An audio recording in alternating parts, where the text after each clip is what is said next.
Akkam oltan dhaggeeffattoota keenya kun barii miidiyaa neetworkiidha. Oduu yeroo kanaaf qabnu isin dhageessisa. Anka oduu isin dhageessisu Abdul Hakim Ahmad.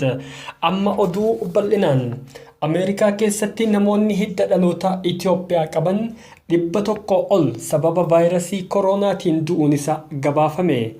Ameerikatti ambaasaaddarri Itoophiyaa Abboofitsum Araggaa VOA'f ibsa kenneen lammiileen Itoophiyaa fi lammiileen Ameerikaa hidda dhaloota Itoophiyaa qaban 100 ol tahan kutaalee Ameerikaa garaa keessatti sababa vaayirasii koronaatiin kan du'an tahuu himee jira.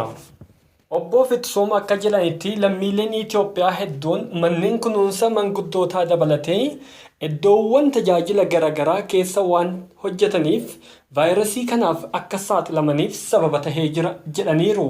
Lammiileen hiddaan dhaloota Itoophiyaa vaayirasii kanaan qabaman hundi akka lammii Ameerikatti waan galmaahaniif ambaasiin Itoophiyaa ragaa gahaa kan hin arganne tahus ibsan.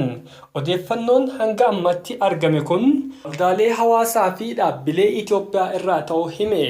Gama biraatiin ammoo Itoophiyaatti sa'aa 24 darbee namoota 842 qorannoon labiraatoorii godhameef gidduu namoonni 4 vaayirasii koronaatiin qabamuu isaa mirkanaa'ee jira. Ministeerri Fayyaa haala odeeffannoo yeroo irrattis kennee jira. Namoonni vaayirasiin qabaman kun lammiilee Itoophiyaa ta'uu isaas Ministeerri Fayyaa beeksise.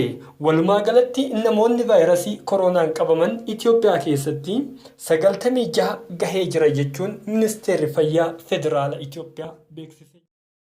Gama birootiin immoo Waldaan Sikkoo fi Mandoo Addunyaa Global Sikkoo Mandoo Foundation jedhamu dhukkuba koronaa ilaalchisuudhaan guyyoota 2 walgahii hawaasa Oromoo biyya Ameerikaa, Kanaadaa, Awurooppaa, Afrikaa Kibbaa, Awustiraaliyaa fi Suudii Arabiyaa jiran waliin taasisuun akka uummata biyyaa bira dhaabbataniif waamicha godhee jira.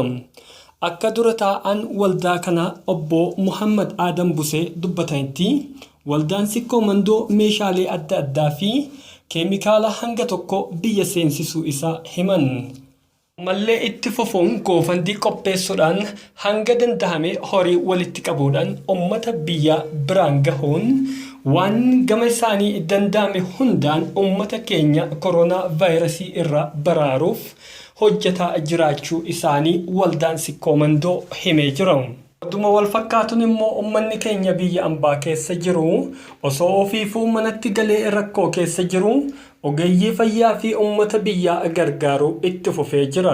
Dhalattoonni godina Arsii Lixaa Aanaa Dodolaa maqaa ogeeyyii fayyaa akka dhukkuba kanaaf hin saaxilamne jedhuun meeshaalee ittisaa maaksii, gilaawusii, saabuna harkaa akka bitataniif qarshii gara 130tti tilmaamamu karaa hospitaala Dodolaan akka ergame wanni mallaqa kana walitti qabanii akka gara biyyaa ergamu taasisan himanii jiru.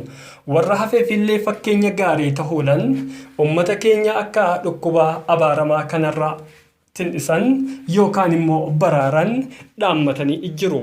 Ana oduu qopheessee isinii dhiyeessee an Abdul Hakim Ahmad barii miidiyaa neetwork irraa hanga oduu birootii walitti deebinuutti nagaan nu turan dhaamsa keenya.